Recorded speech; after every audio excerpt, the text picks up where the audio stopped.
Aujourd'hui, on vous partage notre quotidien de volontaire au Caire, la capitale de l'Égypte, et on vous emmène exceptionnellement à Der Rifa, un village 100% chrétien de Moyenne-Égypte, pour une importante donation de colis alimentaires aux familles coptes orthodoxes. Mais pour l'heure, on se retrouve ici, au Caire, que vous connaissez sûrement grâce au roman de policier d'Agatha Christie, ou encore grâce à ces pyramides de Gizeh, qui au final ne sont pas si imposantes que ça.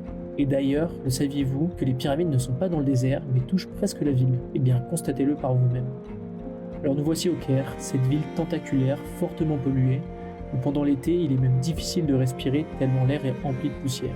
Ici vous croisez autant des chiffonniers que des prêtres coptes en grande tenue noire. Et quand je dis ici, je parle surtout des bidonvilles où s'entasse une importante communauté de chrétiens parmi les plus pauvres des Égyptiens. Soyons honnêtes, si vous venez en Égypte à des fins touristiques, il se peut que vous n'en croisiez aucun. Mais si comme vous venez aider les populations les plus vulnérables, vos pas vous guideront inévitablement dans ces bidonvilles, que ce soit celui du 15 mai, d'Ezbet El Nar ou encore du Mokatam. Et d'ailleurs, c'est ici que nous entamons notre semaine de mission. 2 fois par semaine, justement, nous prenons un tuk-tuk brinque-ballant, direction ce quartier. Une zone connue comme la poubelle de la ville, car elle abrite 70 000 chiffonniers, dont 98% de chrétiens.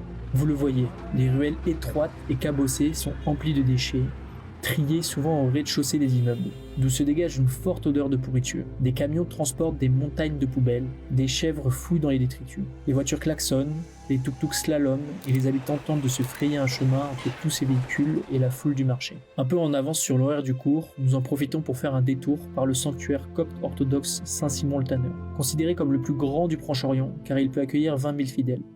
Édifié en 1976, il commémore le miracle attribué à Saint Simon-le-Tanneur, le déplacement miraculeux de la colline du Mokatam depuis l'emplacement du lac de l'éléphant jusqu'à son site actuel, au Xe siècle, sous la dynastie des Fatimides.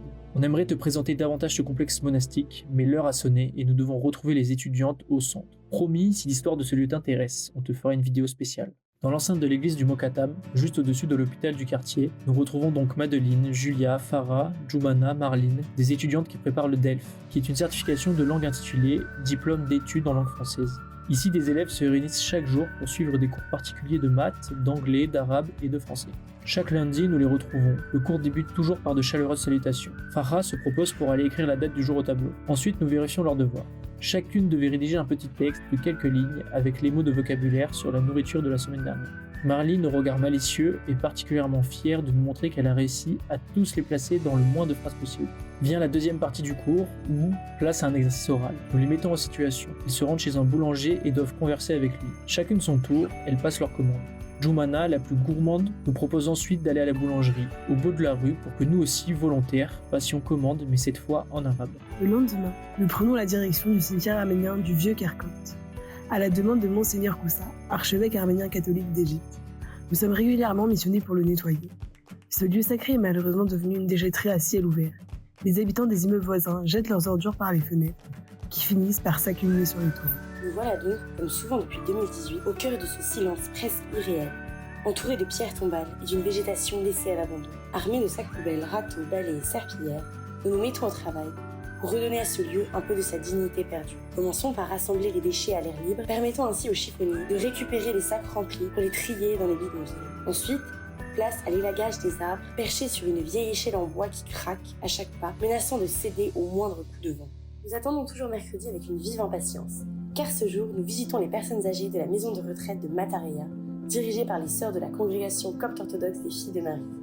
Nous y sommes accueillis par sœur Kana et sœur Susanna, et retrouvons les visages radieux de Nola, Namet, Amelia, Ekbal, Ateyat et Gamila, les mamies égyptiennes préférées. Aucune visite ne ressemble à la précédente. Un jour, nous jouons aux cartes au domino, un autre, nous improvisons une danse du Madison sous les applaudissements des pensionnaires.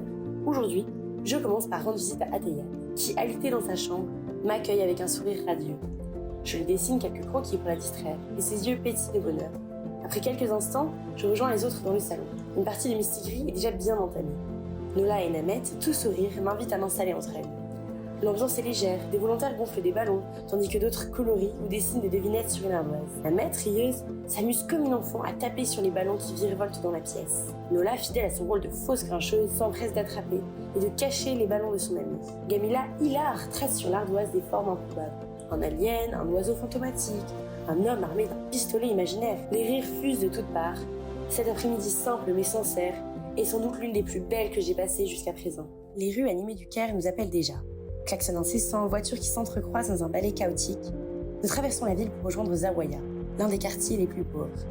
Là-bas, une douzaine d'orphelins âgés de 6 à 14 ans nous attendent avec impatience. Au-delà du soutien scolaire, nous sommes là pour assurer une présence chaleureuse et rassurante qui leur redonne confiance et espoir. Pour mieux répondre aux besoins de chacun, nous divisons le groupe en deux.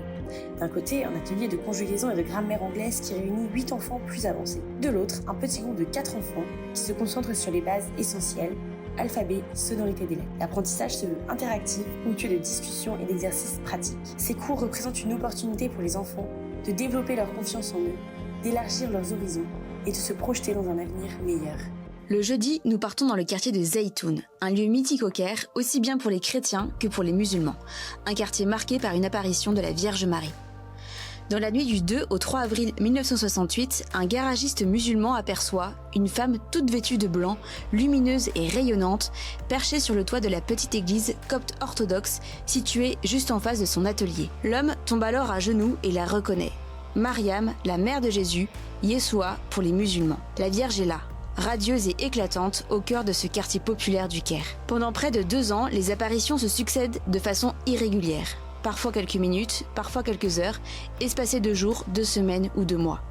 Un phénomène qui marquera profondément toute l'Égypte. Ces manifestations surnaturelles seront reconnues non seulement par l'église copte orthodoxe, mais aussi par l'église catholique. Après cette pause historique, direction la garderie Notre-Dame de Zeytoun. Cette maison pleine de vie accueille chaque jour des dizaines d'enfants et d'adolescents, dont une partie sont en situation de handicap mental ou physique. Il leur offre des soins et des services adaptés. Aujourd'hui, nous voulions proposer des coloriages, jouer au twister et au foot. Mais comme d'habitude avec les enfants, le programme a très vite été bouleversé et malgré la chaleur écrasante, des éclats de rire résonnent dans la cour où les enfants profitent des balançoires et des toboggans. Pendant plus d'1 heure, nous partageons jeux, chants, danses et sourires, sans parler la même langue, mais en réalisant une fois de plus que la joie n'a pas de frontières. Le ventre commence à gargouiller. Nous nous arrêtons dans un petit restaurant que nous commençons à bien connaître. À la carte, des sandwichs de falafel, du foul, la typique égyptien, composé de fèves, des frites ou encore des légumes vinaigrés. Nous reprenons ensuite la route pour le bidonville du 15 mai, situé à 1 heure environ du Caire. Et là, comme d'habitude, bouchon. Et puis finalement, on s'extirpe de tout ce chaos citadin pour une décharge à ciel ouvert, certes plus spacieuse et moins étouffante, mais toujours aussi pauvre. Nous nous frayons un chemin entre les tas d'ordures et les charrettes des chiffonniers. Ici, la pauvreté est omniprésente, sur les murs délabrés dans les maisons faites de briques et de brocs. Mais aujourd'hui encore, nous sommes là, pelles et pioches en main, pour poursuivre la construction de l'hôpital. Dès que nous franchissons la grande porte en fer de l'église, nous retrouvons nos camarades déjà à l'œuvre. Nous nous répartissons vite les tâches. Il faut déblayer les gravats, niveler le sol et vider les brouettes qui s'empilent rapidement sous le soleil écrasant. Les enfants du bidonville ne tardent pas à nous rejoindre. Je m'appelle Ismir, nous crie un garçon de 8 ans, un sourire malicieux aux lèvres. Entre 2 brouettes de terre, le chantier devient un circuit de karting et nous rions avec eux. La matinée est éprouvante. La poussière nous pique les yeux, nos muscles fatiguent sous l'effort. Isidore installe une planche sur les marches pour évacuer les sacs de gravats plus facilement. Enfin, à midi, nous nous arrêtons un instant. Nous entrons dans l'église copte orthodoxe du pape Shenouda III, où l'air est plus frais, et admirons les fresques et les icônes qui recouvrent les murs. Puis, les travailleurs locaux nous offrent un thé à la menthe, avec toujours 2 cuillères de sucre au fond. Mélange qui régale nos papilles. Mais pas question de nous attarder trop longtemps. Il reste encore tant à faire. Nous reprenons nos outils et retournons sur le chantier, motivés par la perspective de voir un jour ce lieu accueillir ceux qui en ont besoin. Ce soir, en quittant le bidonville, nous sommes couverts de sueur et de poussière, les bras lourds et les jambes fatiguées. Mais nous avons avancé. Car, au milieu de la nuit, nous prenons le bus direction la ville Assiout en Haute-Égypte, à 6 heures de route de la capitale. Si la route n'est pas désagréable et le bus plutôt confortable, nous n'y voyons pas grand-chose. Et comme le sommeil peine à venir, nous tentons de nous occuper du mieux que nous pouvons en regardant un film dont nous n'entendons pas grand-chose, et de toute façon, soyons honnêtes, la langue arabe n'est pas notre tasse de thé, ou en lisant un livre que nous nous étions promis de lire pendant notre mission, mais que nous n'avons au final jamais ouvert. Nous arrivons à Assiout aux alentours de 8 heures du matin. En guise d'accueil, les volontaires en mission dans cette région nous offrent des petits pains au miel surmontés de graines de sésame, un délice. Nous rencontrons le prêtre du village d'El Zarabi afin de parler de projets qu'il aimerait développer au sein de sa communauté, tels qu'un hôpital ou encore une usine de bougies. Ici, les prêtres sont de vrais chefs de village. Ils gèrent aussi bien l'aspect politique, social et économique de la paroisse. Ils sont respectés de tous. Nous remontons dans les voitures en direction du village copte orthodoxe de Der Rifa. Dès notre arrivée, la pauvreté nous frappe de plein fouet. Ici, les enfants foulent pieds nus la terre poussiéreuse qui fait office de route. Les maisons, souvent inachevées, attendent des jours meilleurs pour voir leurs murs se dresser complètement. À l'ombre des façades encore en chantier, des vaches ou des ânes rachitiques sont attachés. Le lendemain, après la messe dominicale à l'église copte catholique du Sacré-Cœur, nous nous retrouvons aux pyramides de Gizeh. Au loin, dans la brume de chaleur, nous distinguons progressivement les silhouettes triangulaires emblématiques de l'une des 7 merveilles du monde antique.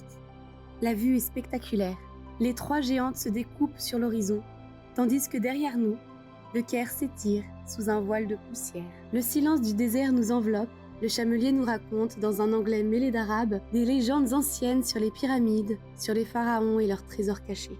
Nous nous arrêtons au sommet d'une petite dune, un instant suspendu, un moment où tout semble figé, juste nous, les pyramides, le désert et une sensation indescriptible de voyager à travers le temps. C'est au pied de ces pyramides que nous vous abandonnons à vos pensées. Et souvenez-vous, l'Égypte ce n'est pas que les pyramides, ce sont ces chiffonniers, ces prêtres coptes, ces monastères, ces régions rurales longeant le Nil, ces chrétiens descendants des pharaons. Si toi aussi tu veux découvrir l'Égypte comme nous la connaissons, rejoins-nous en mission.